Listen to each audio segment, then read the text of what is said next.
2022 में मोदी के नाम का डंका पूरी दुनिया में बजा। उन्होंने धर्म और कर्म का बेजोड़ संगम बनाते हुए सियासत को ऐसे साथ दिया कि पूरा विपक्ष दंग रह गया। साल 2023 में मोदी के सामने 9 राज्यों में भगवा पताका फहराने की चुनौती है। मोदी का मिशन 2023 में बड़ी जीत हासिल कर 2024 के दंगल के लिए पूरी तरह से खुद को तैयार करना है और उससे पहले विपक्ष को मात देकर भारत को भगवा रंग में रंगने का भी मोदी का मिशन है। देखिए रिपोर्ट।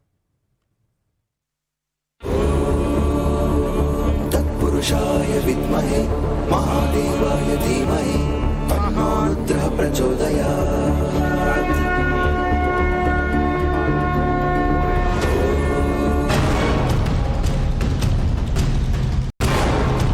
तो मैं चाहता हूं, और मैं सीरियसली बोल रहा हूं, मैं चाहता हूं कि वो थोड़ा और जोरों से करें और अग्रेसिवली करें, तो कांग्रेस पार्टी को और हमें मतलब अपनी जो आइडियोलॉजी है वो अच्छी तरह समझ आए। एक प्रकार से मैं उनको अपना गुरु मानता हूं कि वो मुझे रास्ता दिखा रहे हैं कि क्या नहीं करना चाहिए, रिएक्ट कैसे करना चाहिए, और अच्छी ट्रेनिंग दे रहे हैं मुझे, तो उनका भी मैं धन्यवाद करना चाहता हूं। Thank you.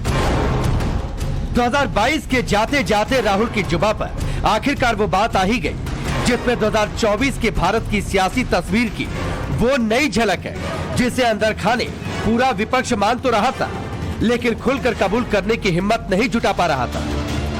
राहुल ने भले ही तंजिया अंदाज में ये बात कही, लेकिन इस बयान ने साफ कर दिया कि राजनीति हो, कूटनीति हो, वोट नीति हो, कर्म नीति हो या फिर धर्म नीति हो, पीएम मोदी से टक्कर लेने में विपक्ष खुद को बेबस महसूस कर रहा है। विपक्ष के सारे सियासी दांवपेच, हर तरह की कोशिश, यहाँ तक कि हर तरह की चुनावी मिसाल पीएम मोदी के चेहरे के सामने नाकाम होती दिखाई दी। इसकी ताजा मिसाल राहुल गांधी की भारत जोड़ो यात्रा है, जिसमें राहुल गांधी ने रोजाना 22 किलोमीटर चलकर अपनी नई सियासी इमेज गढ़ी।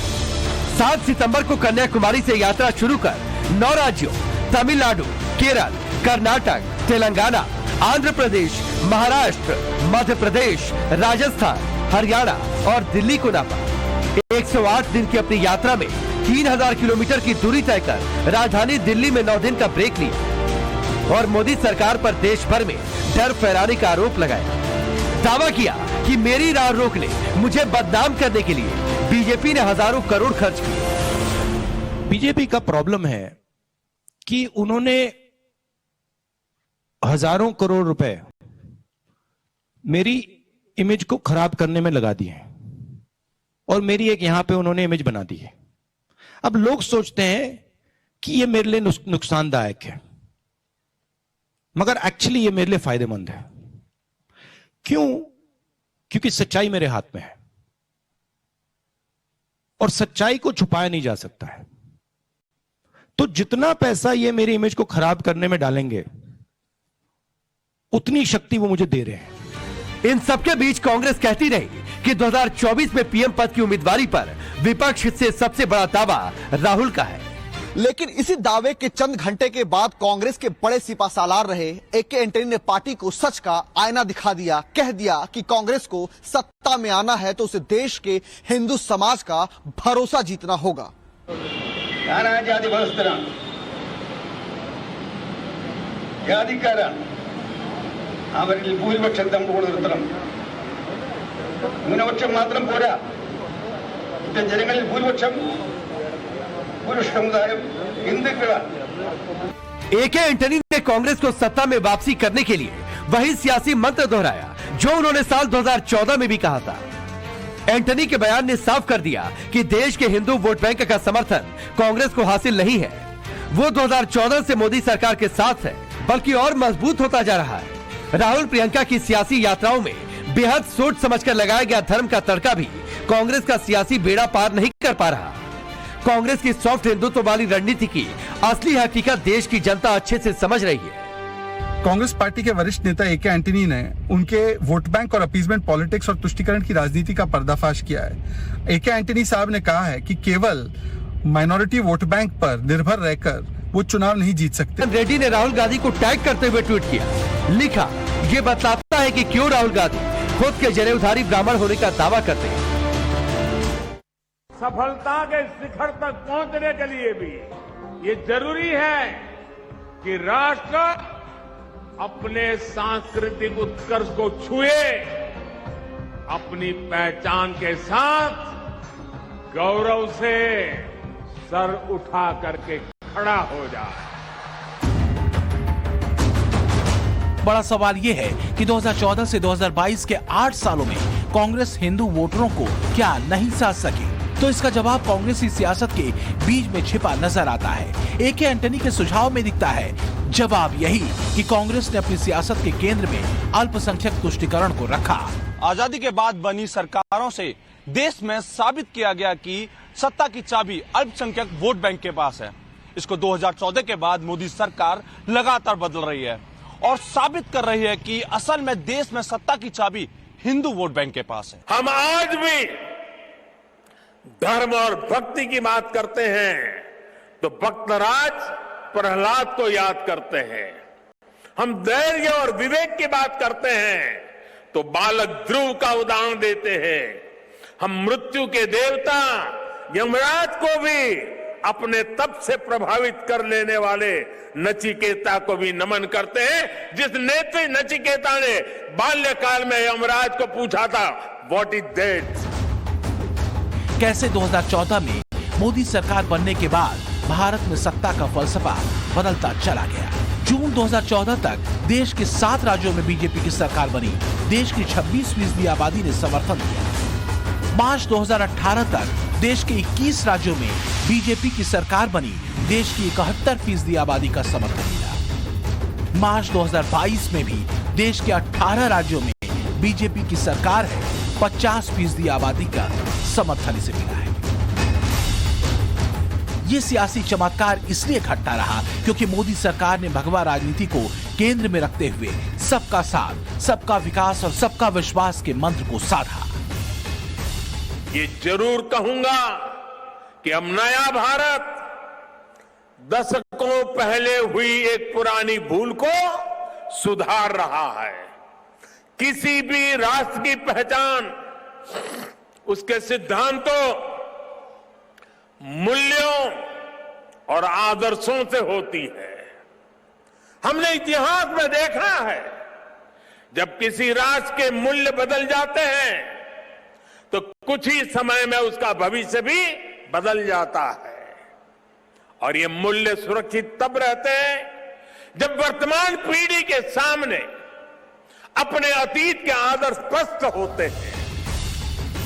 पीएम मोदी कभी भी किसी दूसरे धर्म की आलोचना नहीं करते, लेकिन हिंदू धर्म, सनातन धर्म की महिमा को खोलकर दुनिया के सामने रखा, जिससे पिछली सरकारें बचती आई थी। इसी बात ने हिंदू वोट बैंक को बीजेपी के पीछे लामबंद कर दिया। मैं 2002 का चुनाव लड़ रहा था। पहली बार मुझे चुनाव लड़ना था, पहली बार नामांकन भरना था और राजकोट से मैं उम्मीदवार हो रहा था। तो वहां 2 संत मौजूद थे। मैं जब वहां गया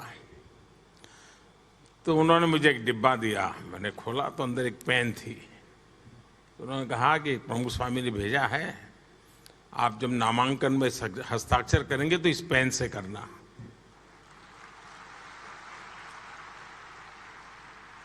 अब वहां से लेकर मैं काशी चुनाव के लिए गया।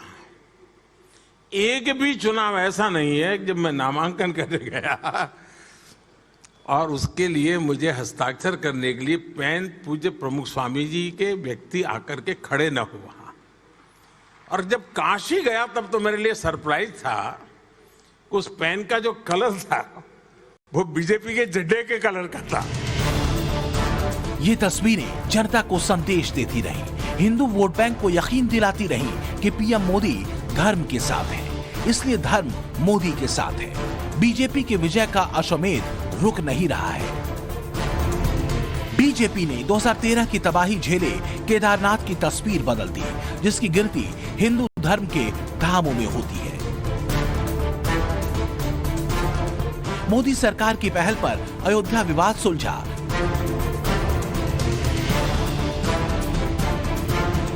अयोध्या में भव्य राम मंदिर का निर्माण शुरू हुआ।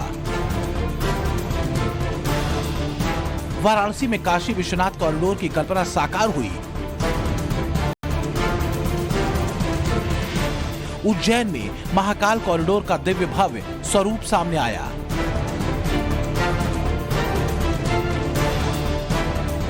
मोदी सरकार की वजह से हिंदुत्व का डंका दुनिया भर में सुनाई देने लगा।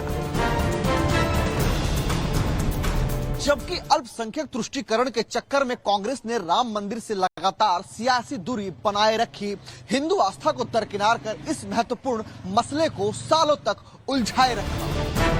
यही नहीं, कांग्रेस में जिन जिन चेहरों ने इस पर सवाल उठाया उन्हें हाशिए पर लाकर छोड़ दिया गया।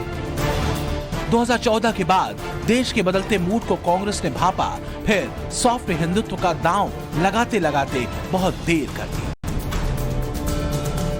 राहुल देश भर में मंदिरों के चक्कर लगाकर थक गए, लेकिन कांग्रेस को चुनावी सदगति हासिल नहीं हो पाई, बल्कि बीजेपी का कांग्रेस मुक्त भारत का अभियान और तेजी से परवान चढ़ने लगा।